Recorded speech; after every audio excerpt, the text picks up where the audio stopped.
स्वाधरीनस्तवेणु श्यामं शान्तं त्रिभङ्गं रविकरवशनं भूषितं वैजयन्त्या वन्दे वृन्दावनस्थं युवतिशतव्रतं ब्रह्मगोपालवेशम्।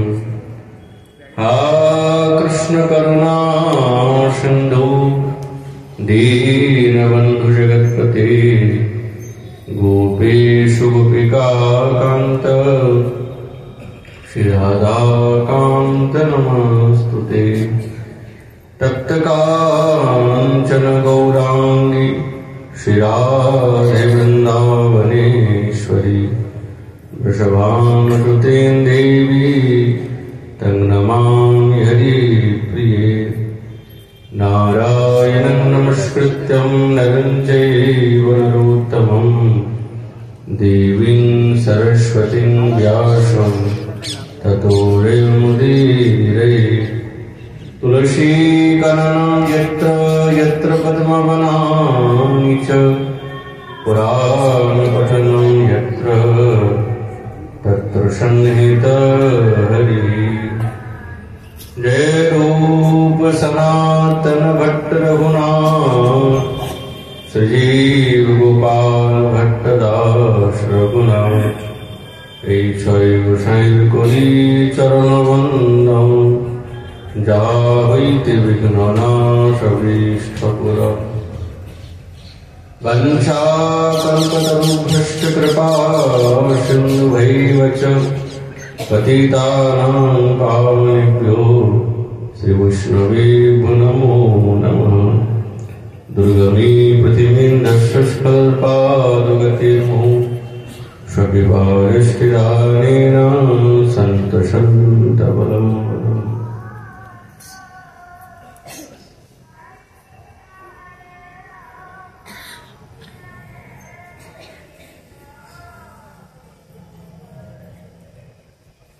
ओम नमो भगवते वासुदेवाय।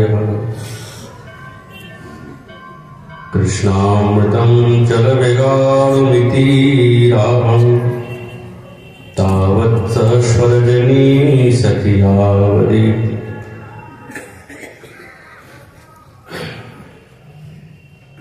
इत्थं विहस्य वृषभानुसुतालक्ष्ये मानं कदा रसकेलिकदं जातम्।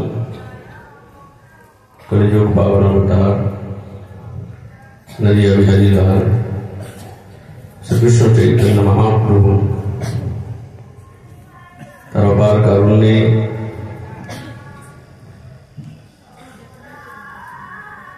মহাপ্রভু অন্তরঙ্গ প্রিয় পার্শ্বদ গৌরী আচার্যবৃন্দ শ্রীপাদ প্রবোধানন্দ সরস্বতী চরণ তার সেই রাধারস সুধারিণী গ্রন্থরত্নের সঙ্গে সাক্ষাৎকার দিচ্ছেন। আমাদের পূর্বে যে প্রকার আচার্যবাদীর লীলা চরিতাবলী সেই প্রসঙ্গে আমরা আলোচনা করব।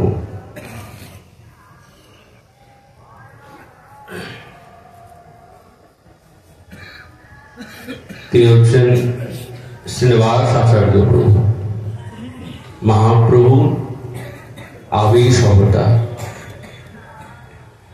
নিতাই চাঁদের আবেশ অবতার হচ্ছেন শ্রী নরোত্তম দাস ঠাকুর মহাশয়।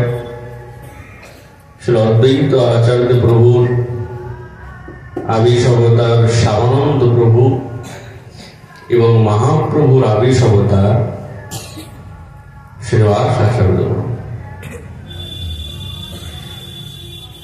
মহাপ্রভু তখন নবদ্বীপে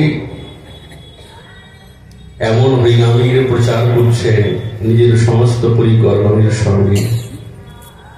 হরিনামের আনন্দের হাট বসেছে নদিয়াতে। তো মহাপ্রভুর বড় অভিনব নবলীলা সন্ধান গ্রহণ করেন না। সমস্ত এই নদিয়াবাসীগণ মহাপ্রভুর এই দিব্য কলেবর আজানুলম্বিত বাহু, কুঞ্চিত কৃষাবলী এবং তার সেই ত্রিকচ্ছ ধুতি এবং দিব্য উত্তরীয়, এর যে ভাব বিভূতি দর্শন করে সমস্ত এই গৌরীর ভক্তগণ আনন্দে বিভূষিত হয়েছে। আর হবেনি তো যারাই এই রূপে মহাপ্রভুকে দর্শন করেছেন তারা কেবল ভাগ্যশালী নয়, তারা সকলেই মহাপ্রভুর কোনো না কোনো পরিকর। মহাপ্রভুর নিয়োজন ছাড়া এই রূপ দর্শন করার সৌভাগ্য কি সকলের জুটে?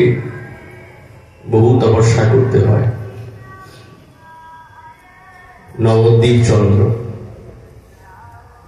তো সেই সময় এই ভাগীরথীর তটেতে চাকন্দি গ্রামে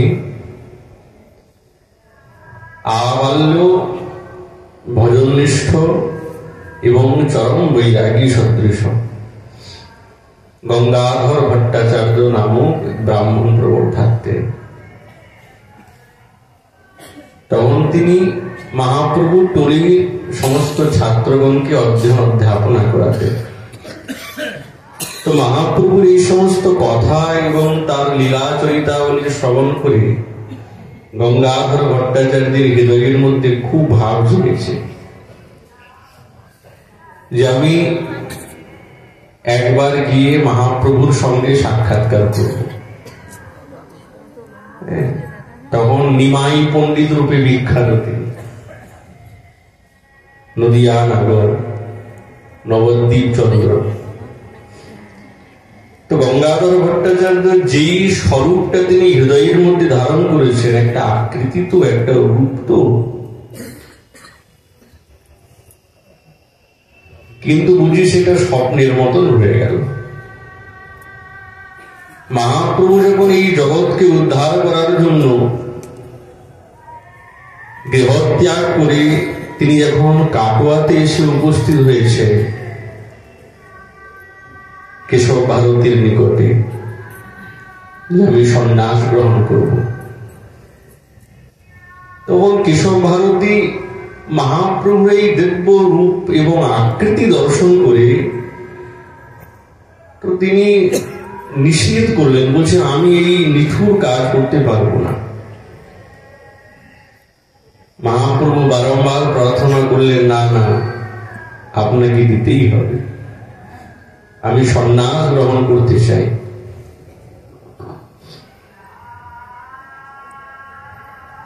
যারা এই মহাপ্রভুর এই রূপান্বিত দর্শন করেছে তো তাদের চিত্তের মধ্যে যেন কোনো অগাধ একটি বিশেষ দুঃখের সংবাদ দাঁড়িয়েছে। তো কাটোয়াবাসীগণ মনে মনে ভাবছেন, সকলে এসে উপস্থিত সেখানে, যিনি ক্ষৌর কর্ম করবেন তিনি বলছেন আমি এইরকম কৃত্য করতে পারবো না, আমার দ্বারা হবে না। সমস্ত কাটোয়াবাসীগণ এসে উপস্থিত, কেউ ভারতীর চরণে ধরেছেন, কেউ ক্ষৌর কর্মকৃত্য যিনি করছেন তার হাতে ধরেছেন, তোমার পায়ে পড়ি, তুমি এই কাজ করো না, তোমাকে যা চাই আমরা তাই দেব, কিন্তু সবই তো ভগবত ইচ্ছা, প্রভুর ইচ্ছা ছাড়া তো কিছুই হবে না। আর তিনি যে সন্ন্যাস গ্রহণটা করছেন এটা জগতের কল্যাণের জন্য, কেননা তিনি জানেন আমি যদি সন্ন্যাস গ্রহণ না করি তাহলে জগতে আমাকে সম্মান করবে না। ভগবান তিনি তো সাক্ষাৎ নন্দনন্দন গৌরাঙ্গ সুন্দরকে, ব্রজের গোবিন্দই হচ্ছেন গৌরাঙ্গ সুন্দর, তিনি হচ্ছে রাধা ভাবকে অঙ্গীকার করে এসেছে, এতে কোনো সন্দেহ নেই, কোনো সন্দেহ নেই। আমি ভুল বলতে পারি, কিন্তু যারা মহাপ্রভুকে সাক্ষাৎ নন্দনন্দ রূপেতে প্রতিষ্ঠিত করেছে তারা কেউ আমাদের এই সম্প্রদায়ের অন্তর্ভুক্ত ছিলেন না, সকলেই ব্রহ্মবাদী, কেউ নির্গুণবাদী, কেউ মায়াবাদী ছিলেন। আর তারা বড় বড় প্রকাণ্ড বিদ্বান, যাদের নাম শুনলে অন্য পণ্ডিতগণের হৃদয়টা কম্পিত হতো। সার্বভৌম ভট্টাচার্য কত বড় পণ্ডিত, মিথিলা থেকে কণ্ঠস্থ করে শাস্ত্র নিয়ে আসলেন, এত বড় পণ্ডিত।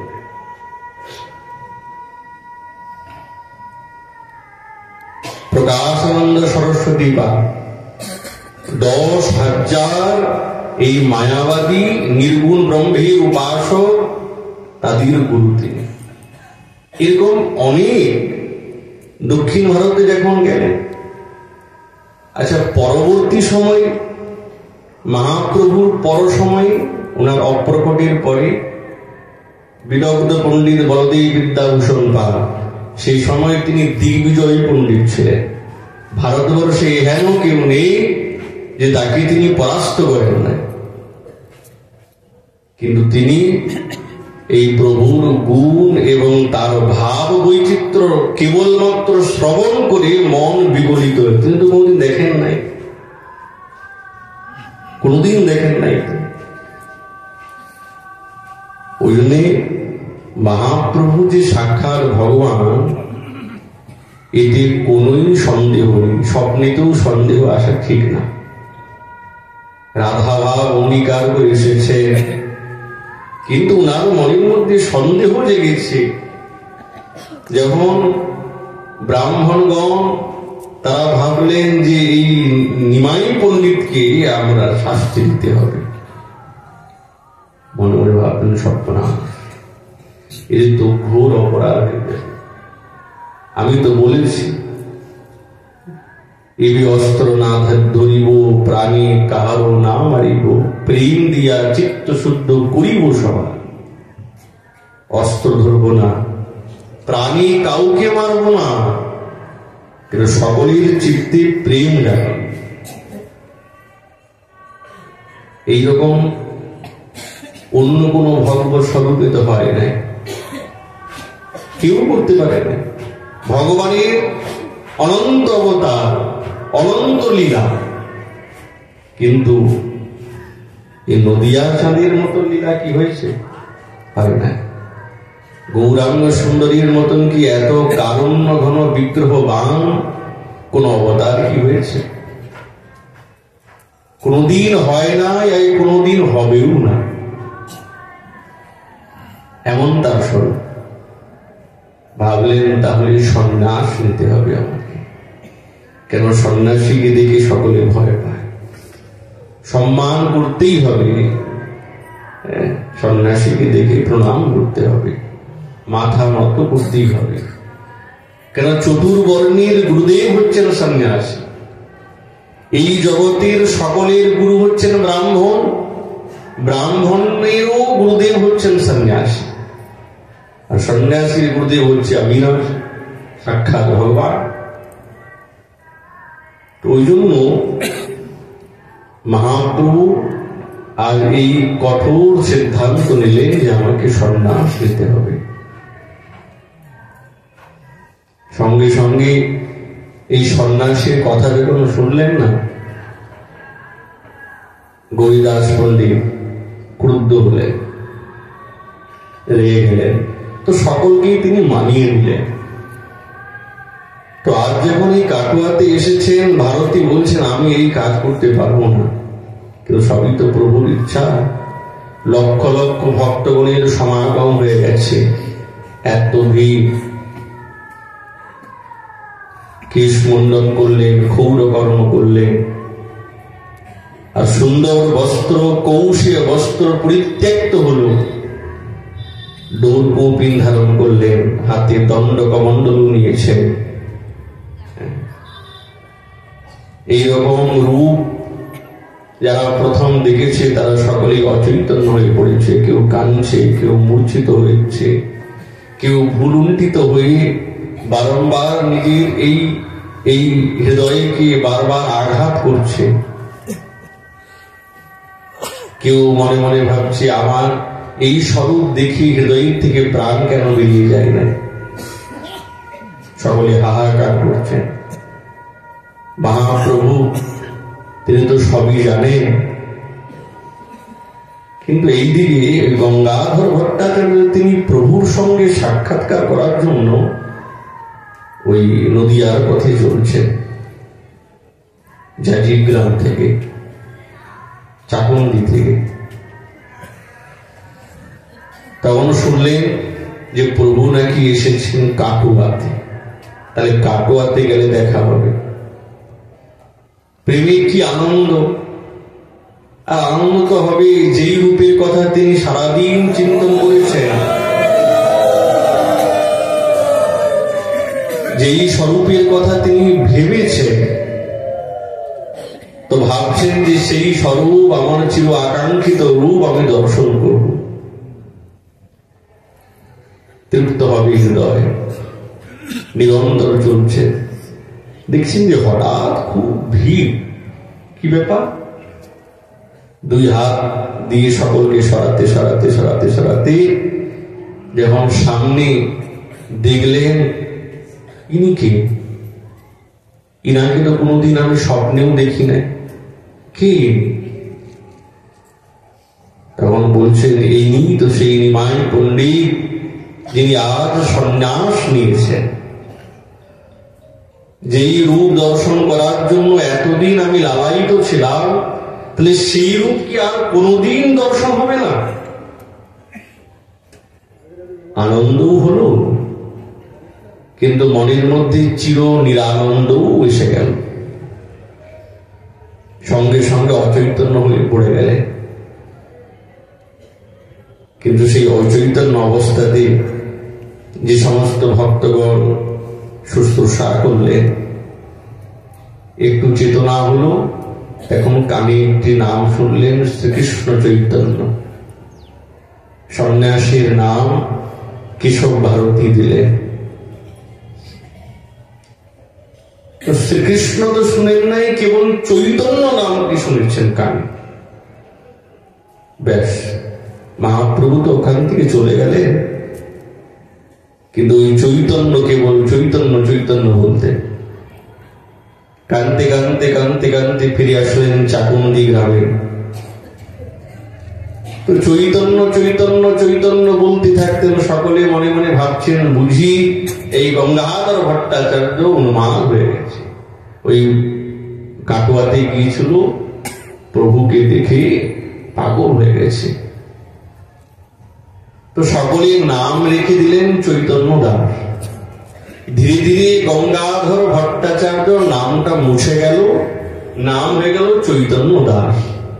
সত্যি চৈতন্যের দাস, সবসময় চৈতন্য চৈতন্য করেন। আচ্ছা, মহাপ্রভুর সঙ্গে সাক্ষাৎকার ঘটনা এইটি উনার বিবাহের পরে ঘটনা।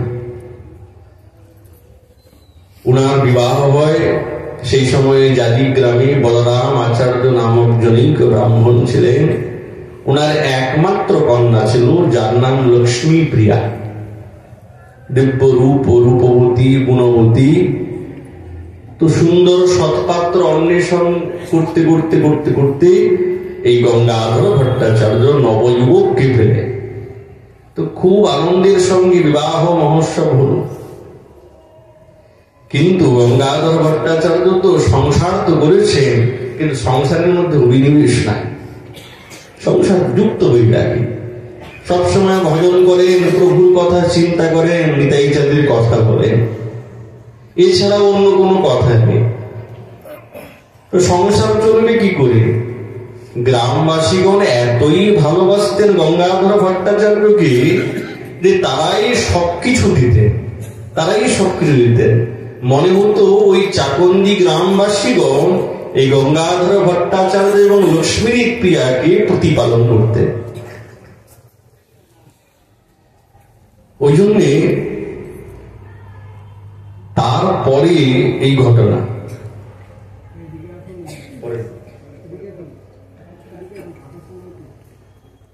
তো মহারাজ যখন তিনি কাটোয়া অথবাতে প্রভুর সঙ্গে সাক্ষাৎকার হয়েছে এইভাবেতে, তো মানসিক স্থিতি ভালো না।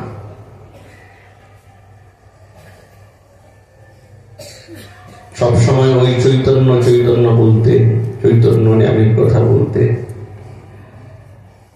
লক্ষ্মীপ্রিয়া তিনি শুশ্রূষা করতেন, ক্ষুধা তৃষ্ণা সবকিছু ত্যাগ করে দিয়েছেন, কিন্তু এত শুশ্রূষা করলেন ধীরে ধীরে ধীরে ধীরে এই গঙ্গাধর ভট্টাচার্যের নাম পরিবর্তন হয়ে গেল চৈতন্য দাস। একটু শান্ত হলেন, স্থির হল।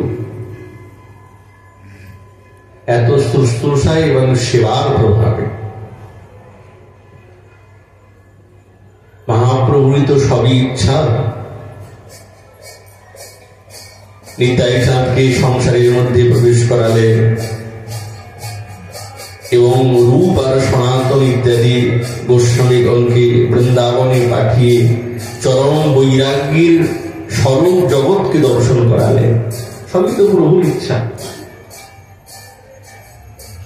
উনারই কৃপাতে মায়াবাদী প্রকাশানন্দ সরস্বতী পাদ ওনাকে এই বৈরাগী বানিয়ে বৃন্দাবনের দিব্য অপূর্ব মাধুরী অনুভূত করালে মহাপ্রভুরই কৃপা। তো আজ এই চৈতন্য দাস এবং লক্ষ্মীপ্রিয়ার হৃদয়ে সংসারের প্রতি কোনো অভিনিবেশ নেই, আছে আছে, কিন্তু একদিন হঠাৎ চৈতন্য দাসের ইচ্ছা হলো সন্তান প্রাপ্তি। কিন্তু এই দিকে লক্ষ্মীপ্রিয়ারও মনের মধ্যে ভাব আসলো যদি একটা সন্তান হতো খুব ভালো হতো, কামনা জেগেছে। এই ইচ্ছাটিও সাক্ষাৎ প্রভুরই ইঙ্গিত। কেন ইনারা হচ্ছেন যুক্ত বৈরাগী এবং যুক্ত বৈরাগিনী। সংসারের প্রতি বিন্দু মাত্র কোনো অভিনিবেশ নেই, ইচ্ছা নেই, ইচ্ছা নেই। তো একজন দুইজনে পরামর্শ করলেন আমরা একবার পুরী ধামে গিয়ে প্রভুর সঙ্গে সাক্ষাৎকার করব। মহাপ্রভু তখন দক্ষিণ ভ্রমণ করে পুরী ধামে এসেছেন। তখন অদ্বৈত প্রভু এবং শিবানন্দ সেন সমস্ত গৌড়ীয় ভক্তগণকে নিয়ে তিনি পুরী ধামে যেতেন প্রভুর সঙ্গে সাক্ষাৎকার করতেন। তো আজ এই দুই দম্পতি চৈতন্য দাস আর লক্ষ্মীপ্রিয়া দেবী, ইনারা দুইজনে শিবানন্দ সেনের সঙ্গ ধরলেন আর যাজি গ্রামে সে উপস্থিত, সেখান থেকে পুরী ধামের দিয়ে গমন করলেন। আনন্দ সহকারে যখন পুরী ধামে প্রবেশ করেছেন, সাক্ষাৎ জগন্নাথ দেব ভগবান বিদ্যমান, বলভদ্র দেব, সুভদ্রা দেবী দর্শন করে মনটা পুলকিত হয়ে গেল। তো সমস্ত ভক্তবৃন্দকে নিয়ে শিবানন্দ সেন যখন প্রভুর নিকটে এসে উপস্থিত, তো মাতৃস্বরূপ যারা তারা দূরে থেকে প্রভুকে দর্শন করতেন, দূর থেকে প্রণাম করতেন। তো লক্ষ্মীপ্রিয়া দেবীও দূর থেকে প্রভুকে প্রণাম করেছেন। প্রভু সকলের প্রতি আশীর্বাদ এবং করুণা কৃপা কটাক্ষ করলেন। কিন্তু চৈতন্য দাসকে দেখে চিনে ফেলেছেন।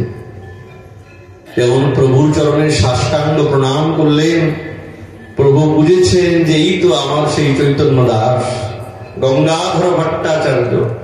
বুকে জড়িয়ে ধরলেন। এই পরস্পর পরস্পরের যে প্রেম মিলাপ, এটি প্রভু পূর্বেই দেখেছিলেন। যখন তিনি সন্ন্যাস গ্রহণ করেন না, তখনই তিনি এই গঙ্গাধর ভট্টাচার্যকে দেখিয়েছিলেন। সঙ্গে সঙ্গে জগন্নাথের দর্শন করার পর সকলের বিশ্রামের ব্যবস্থা মহাপ্রভু ওই বাণীনাথের দ্বারাই সকলেই করাতেন। ওনার উপরে দায়িত্ব যে তুমি যারা ভক্তগণ আসবেন তাদের থাকার ব্যবস্থা তুমি করবে। তো তিনি সকলের জন্য সব ব্যবস্থা করলেন। গোবিন্দকে ডেকে বলছেন, শোনো, ওই যে ব্রাহ্মণ দম্পতি আছে না, ওদেরকে বিশেষ ভালো ব্যবস্থা করবে, ওদের জন্য ভোজনের ব্যবস্থা করবে, কোনো অসুবিধা যাতে না হয়। এরা খুব সরল, স্নিগ্ধ, খুব প্রেমী, সরল চেতা। তাহলে মহাপ্রভুর দৃষ্টিটা কতটা করুণা। তখন গোবিন্দ এই ব্রাহ্মণ দম্পতির জন্য মহাপ্রভু অধরামৃত আর এই প্রসাদ নিয়ে দিতেন। জগন্নাথের দর্শন করলেন, কত আনন্দ, দর্শনান্তি প্রসাদ পেলেন। এইভাবেই কিছুদিন কেটে গেল।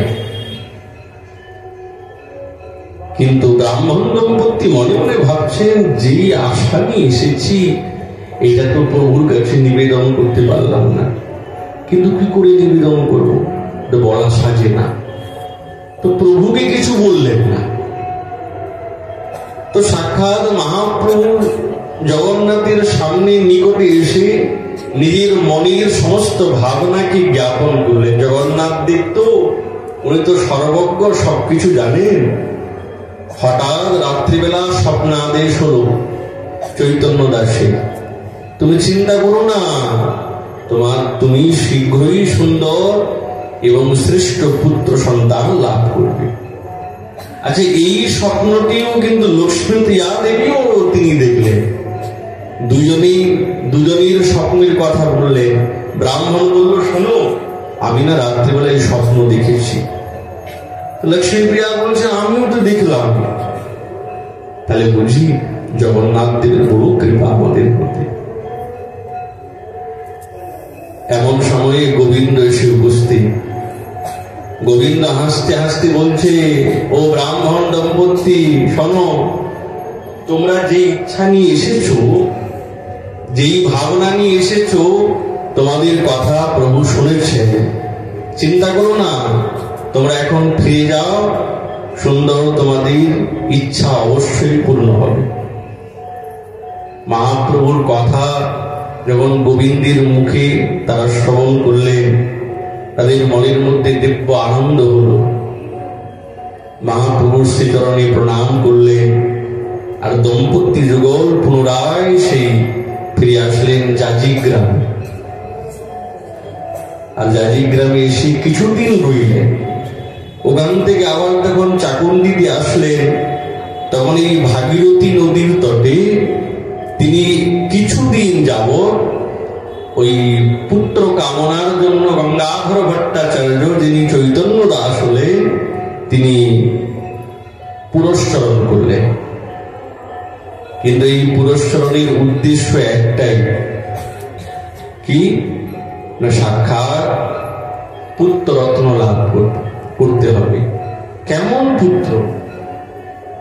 যার দ্বারা এই জগতে দিব্য প্রেম ভক্তির প্রচার হবে, যিনি ভক্তিমান হবে, যিনি মহাপ্রভুর আদর্শকে প্রতিপালন করবেন, এমন পুত্রের জন্য এই দম্পতি যুগল এনারা পুরস্চরণ করলেন গঙ্গা তটে।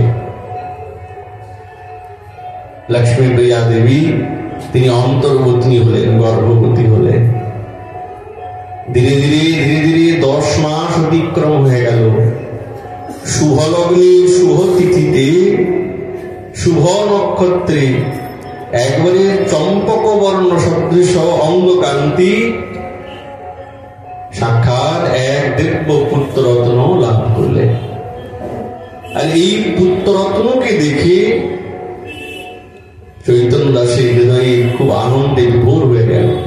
যেরকম মহাপ্রভুকে দেখে আনন্দ হয়, ওই পুত্ররত্নকে দেখে সেই রকম আনন্দের উত্তাল তরঙ্গ হল। সমস্ত গ্রামবাসীগণ, নারীগণ এসে উপস্থিত।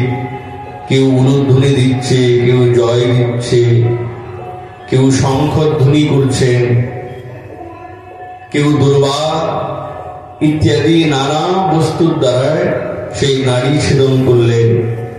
এবং সমস্ত ব্রাহ্মণগণ এসে নানা রকমের বেদস্তুতি করতে আরম্ভ করলেন, বেদ পাঠ করতে আরম্ভ করলেন।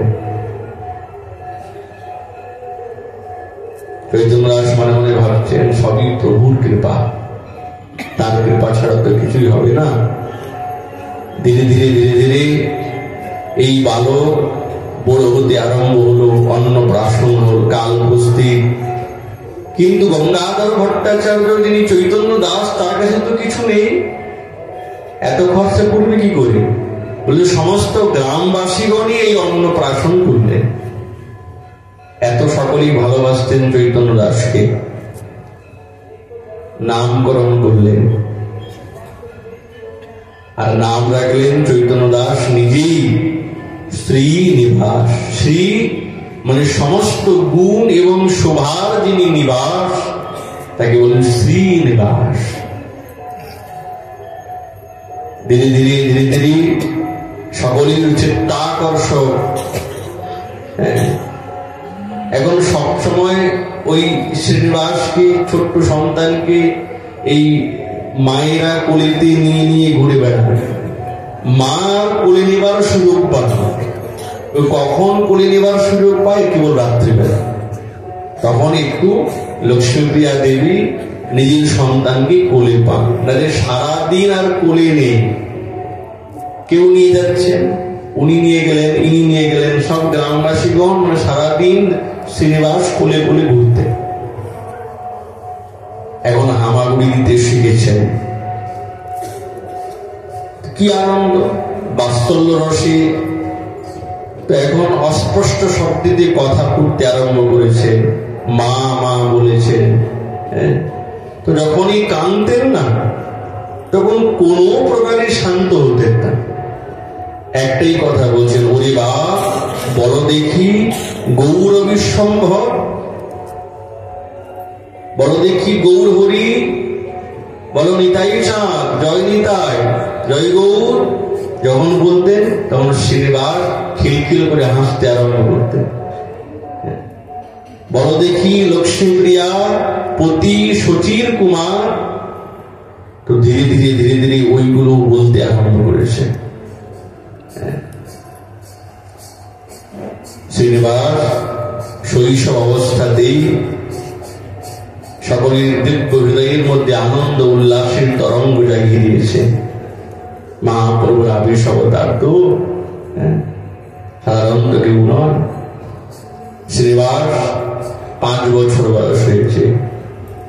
সঙ্গে সঙ্গে চৈতন্য দাস চাকুন্দি নিবাসী পণ্ডিত মহামহোপাধ্যায় ধনঞ্জয় বাচস্পতি মহোদয়ের নিকটে ওই ছাত্র রূপে তিনি নিযুক্ত করলেন।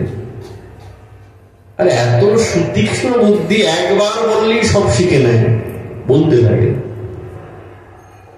ধনঞ্জয় বাচস্পতি মনে মনে ভাবছেন, ছাত্র তো অনেক দেখেছি, কিন্তু এইরকম ছাত্র দেখি নাই যে বলার আগেই বুঝে নেয়। এত তীক্ষ্ণ বুদ্ধি। শ্রীনিবাসের চূড়াকরণ হলো, উপনয়ন কাল উপস্থিত হলো। ব্রাহ্মণ তো সেইগুলি করতেই হবে।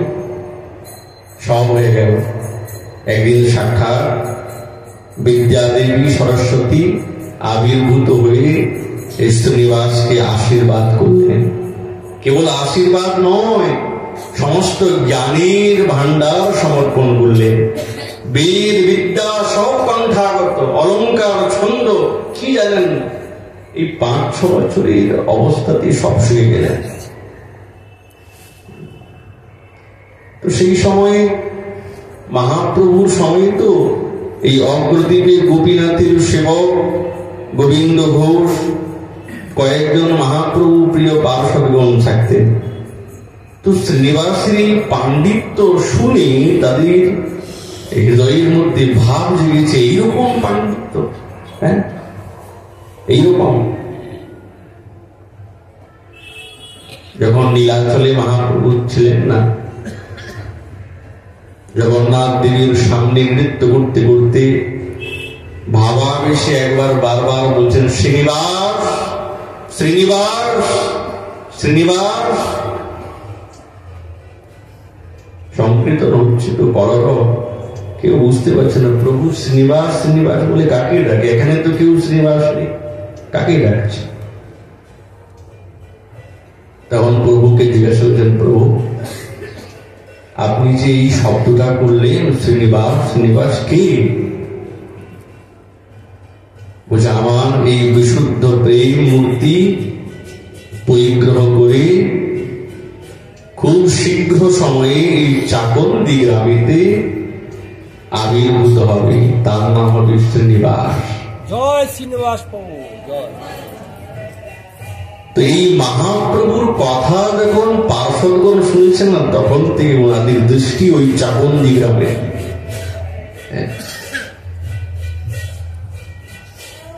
যখন তারা শ্রীনিবাসকে দেখতেন, তো শ্রীনিবাস এখন নবযুবক হয়েছে, সুকুমার, কান্তি কাঁচা সোনার মতন চকচক করছে, আজার লম্বিত বাহু, আকর্ণ বিস্তৃত নয়ন।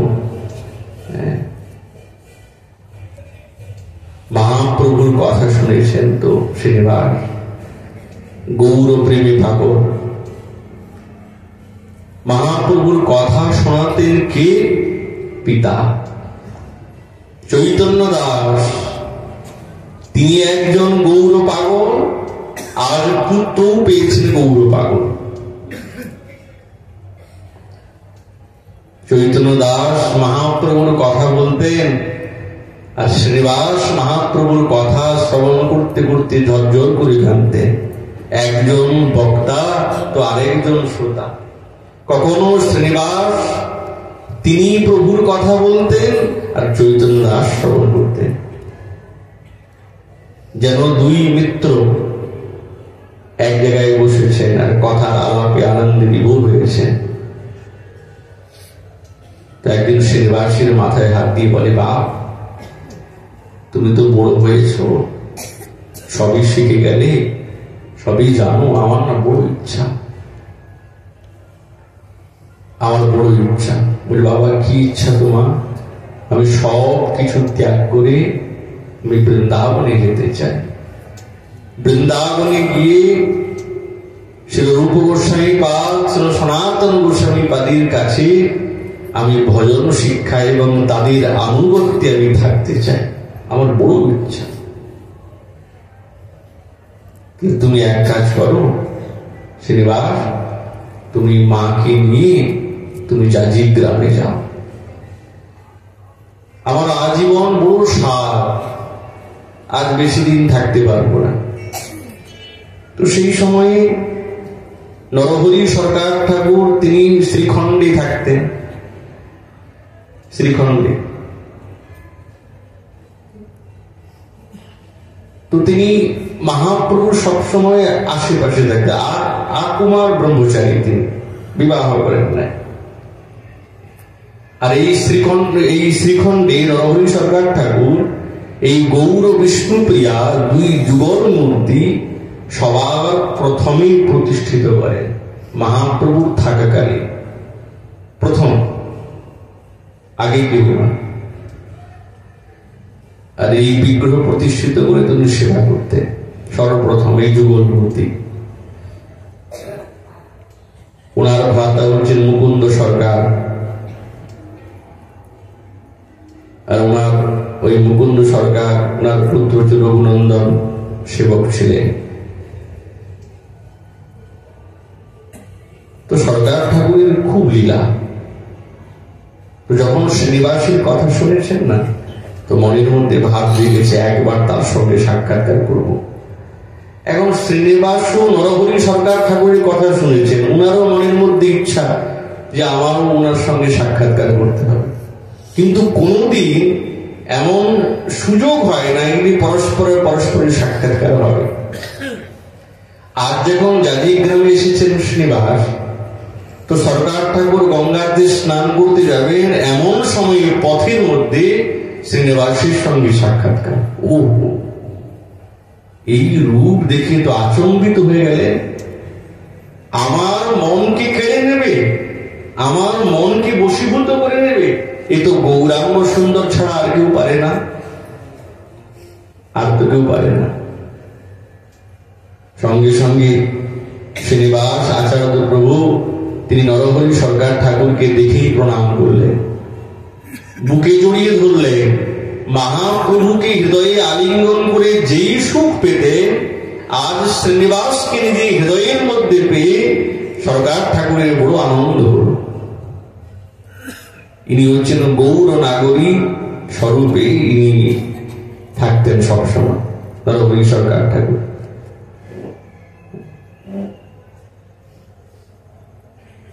শ্রীনিবাস নাম শুনি সুখ উপজিল, চৈতন্যের শক্তি হন দৃঢ় বিশ্বাস হইল।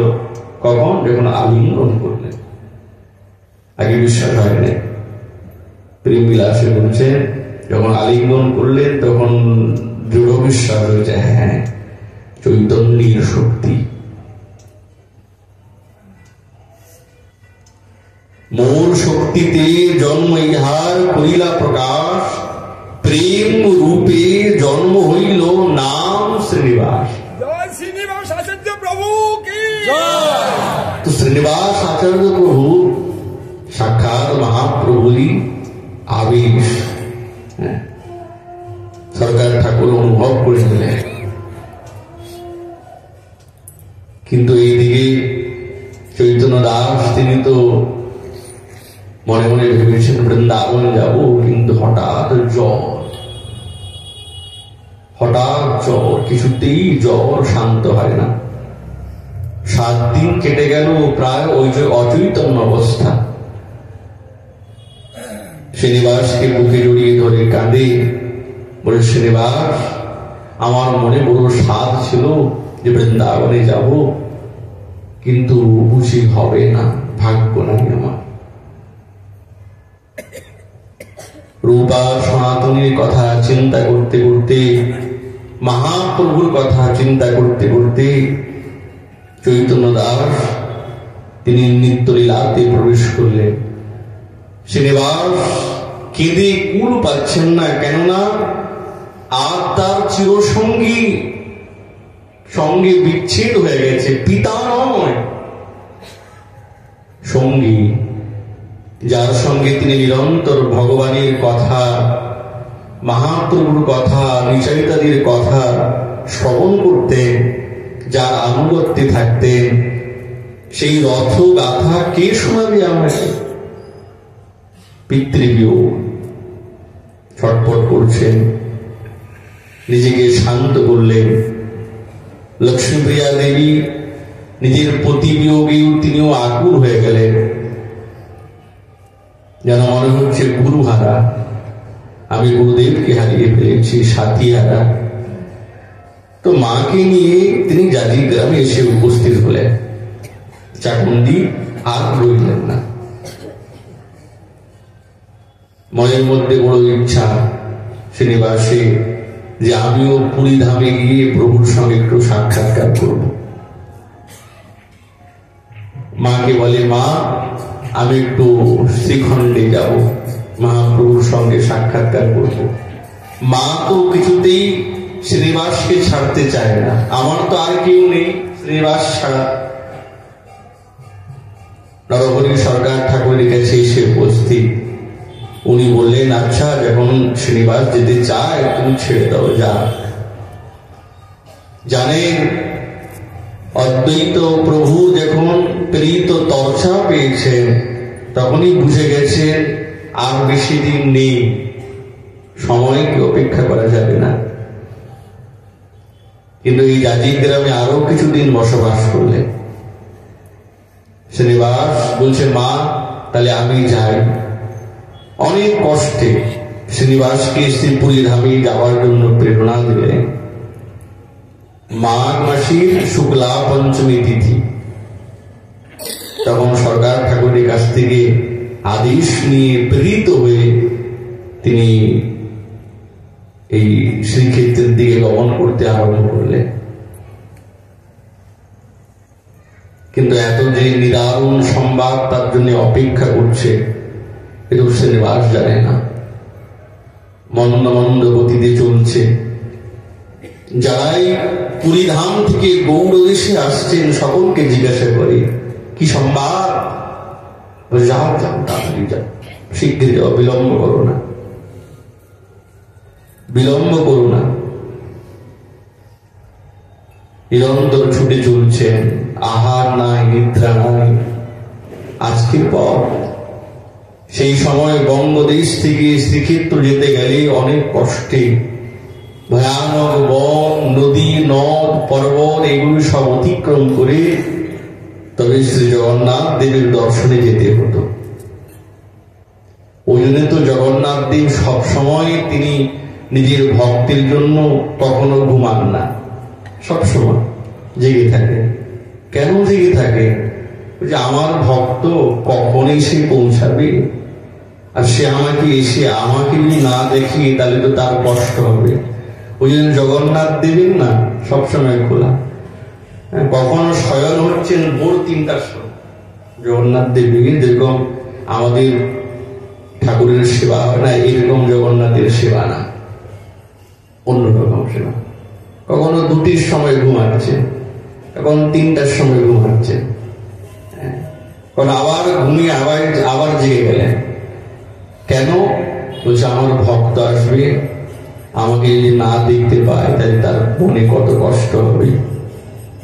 ওই জন্য আগে তো এরকম ব্যবস্থা ছিল না, পদমপুর যেতে হতো। খুব আবেগ এবং উৎকণ্ঠা নিয়ে সাধক যেতেন।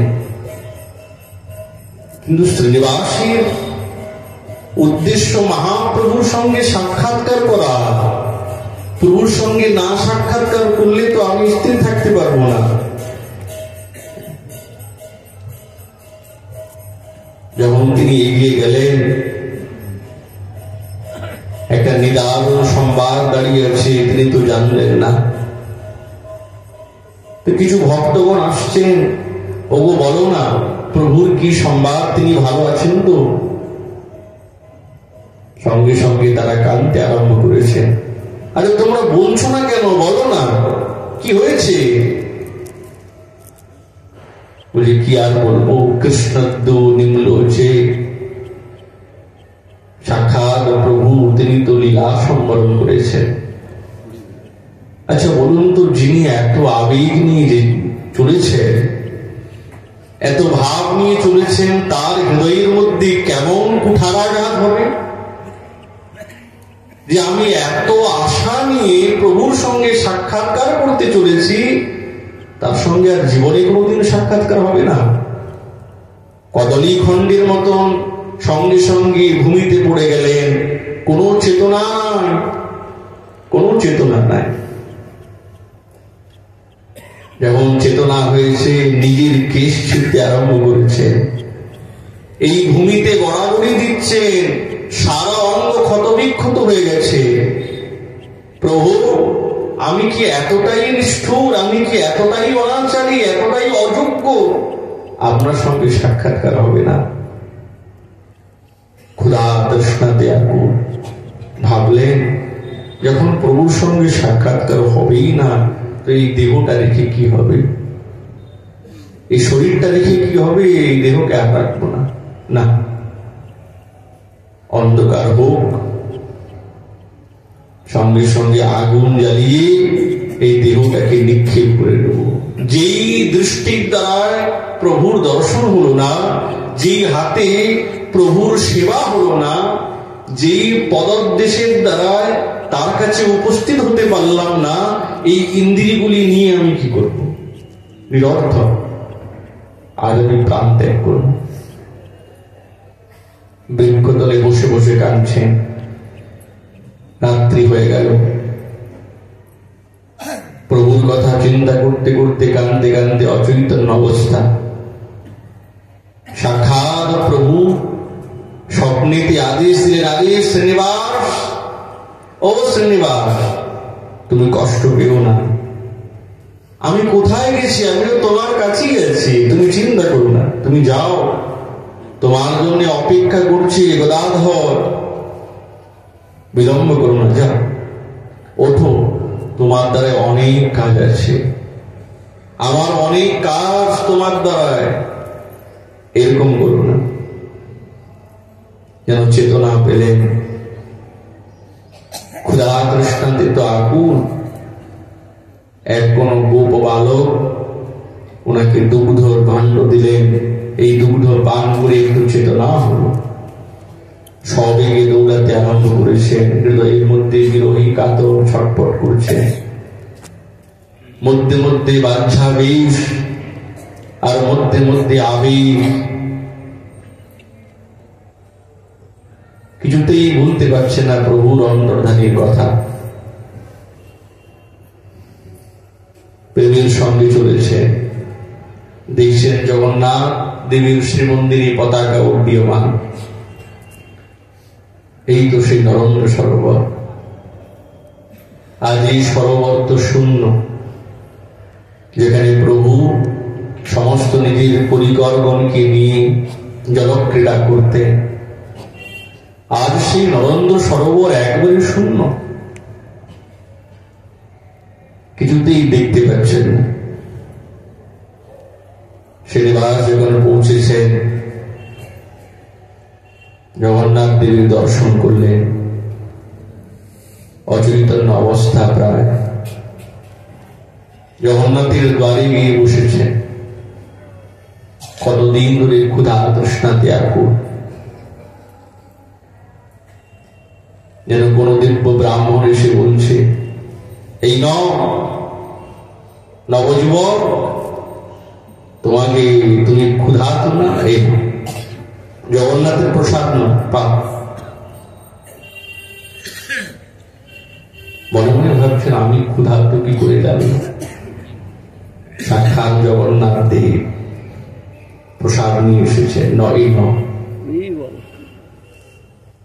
যখন সেই প্রসাদ গ্রহণ করলেন, আনন্দে বিভোর হয়ে গেলেন। সত্যি তো, সিংহদ্বারের নিকটে এতটাই কষ্ট, এতটাই বেদনা, কাঁদতে কাঁদতে প্রায় তন্দ্রাচ্ছন্ন হয়ে গেল।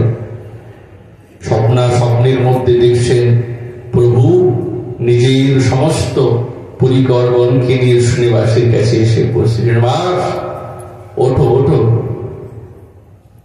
তুমি চিন্তা করো না, যাও, গদাধর তোমার জন্য অপেক্ষা করছে, তুমি দুঃখ পেও না। মহাপ্রভু গদাধর পণ্ডিতের কাছে গিয়ে ভাগবত পাঠ শ্রবণ করতেন। মহাপ্রভুর বাল্যকালীন সঙ্গী হচ্ছেন গদাধর পণ্ডিত, আর সবসময় মহাপ্রভু গদাধর পণ্ডিতকে প্রশ্ন করতেন, উল্টো টেকা বেকা সব প্রশ্ন করতেন। তো গদাধর পণ্ডিত বলে, তুমি বেশি কথা বলবে না, সবসময় নিজের পাণ্ডিত্য আমাকে দেখাবেন, চুপ কর। সবসময় প্রশ্ন করতেন, সবসময় গদাধর পণ্ডিতের সঙ্গে লাগতেন। এতে খুব আনন্দ। শ্রী রাধা প্রেম রূপা যা পুরা বৃন্দাবনেশ্বরী, সা শ্রী গদাধর গৌর বল্লভ পণ্ডিতাক্ষক। রাধা ঠাকুরানীর আবেশ অবতার হচ্ছেন গদাধর পণ্ডিত। আচ্ছা, যদি বৃন্দাবনেশ্বরীর ভাবকান্তিকে মহাপ্রভু মানে সাক্ষাৎ গোবিন্দ দিদি নিয়ে নেন, তো গদাধর পণ্ডিত কেন? রাধা ঠাকুরানী তো তিনি জানেন যে আমার শ্যামসুন্দরীর ক্ষমতা নেই আমার বিরহকে সহ্য করতে পারবে। ওই জন্য তার সুরক্ষার জন্য আবেশ স্বরূপে গদাধর পণ্ডিত সবসময় কাছে থাকতে, নিজের প্রিয়জনের জন্য। তো সাক্ষাৎ গদাধর পণ্ডিত এইরকম তার স্বরূপ। মহাপ্রভু যখন গদাধর পণ্ডিত কাছে আসতেন, সেই টোটা গোপীনাথে, গদাধর, ও গদাধর, বাহ, তোমার শাক ভাজাটা খুব ভালো, দাও আমাকে। আর গদাধর পণ্ডিতের দ্বারায় ওই রান্না করা থাকতো, শাক ভাজা খেতেন, আনন্দে বিভোর হয়ে যেতেন। আর ভাগবত পাঠ শোনাতেন, গদাধর পণ্ডিত পাঠ করতেন আর মহাপ্রভু শুনতেন, আর দুইজনে আনন্দে বিভোর, দুজনে আনন্দে বিভোর। কিন্তু আজ গদাধর পণ্ডিতের ওই স্থানটা রিক্ত হয়ে গেছে, সবসময় কাঁদে, মাঝে মাঝেই বলেন গোরা গোরা, কখনো গো গো গো, কখনো রা রা রা, এইরকম অবস্থা। সাত্বিক বিকার ছটপট করতেন। শ্রীবাস মার্কণ্ড সরোবরে স্নান করেছেন, আর যখন এসেছেন মহাপ্রভুর সঙ্গী যারা পরিকরগণ ছিলেন, সেই স্বরূপ দামোদর তিনি অপ্রকট হয়েছেন, ওনার সঙ্গেও সাক্ষাৎকার হয় না। তো একের পর এক যে বিরহ, আর থাকতে পারেন না। গদাধর পণ্ডিতের নিকটে যখন এসে উপস্থিত, তখন উনি তো বাহ্যিক দশা নেই, কে দাঁড়িয়ে আছে, কে এসেছে, কিছুই জানেন না। তখন ভক্তগণ বলছেন এগিয়ে যাও, বলো। কিন্তু মহাপ্রভুর কথা মনে মনে ভাবতে ভাবতে গদাধর পণ্ডিত অচৈতন্য হয়ে পড়েছেন। তো ভক্তগণ সরিয়ে দিলেন, আচ্ছা আজকে থাক, কালকে আসো। তখন গদাধর পণ্ডিত প্রায় মহাপ্রভুর কথাই সবসময় ভাবতেন যে আমি যাকে ভাগবতী শোনাতাম, কি আমার ভাগ্য শুনবে, কাকে শোনাবো। সবসময় ওই পথটা তাকিয়ে থাকতেন, এই পথেই তো প্রভু যেতেন। আমাকে ডাকতেন গদাধর গদাধর বলে, আজ তো কেউ ডাকে না আমাকে, কেউ তো আমাকে ডাকে না। এই কথাগুলি ভাবতেন আর কাঁদতেন। শ্রীবাস শ্রীরামানন্দ তো অগাধ। তো আজকে শ্রীবাস আচার্য প্রভুকে আমরা শ্রীক্ষেত্রে রেখে এখানে বিশ্রাম দিই। আগামীকাল আমরা ওনার বিষয়ে আবার আলোচনা করব। এই বলে আমাদের হরিকথা এখানে বিশ্রাম। মহাপ্রভুর কৃপায় আগামীকাল আবার এই বিষয়ে আলোচনা হবে। পিতা